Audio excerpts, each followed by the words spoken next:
Kinders van die Wind is een van die groot liedjies wat uit hierdie land gekom het.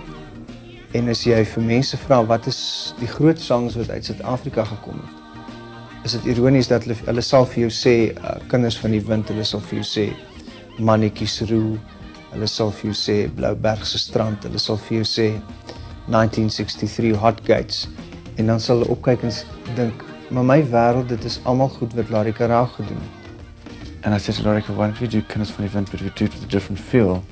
And we just kind of, I worked out something with the band, and we did with a kind of, it's not really reggae, but sort of quasi-reggae type feel. Zwerver, zonnewachter.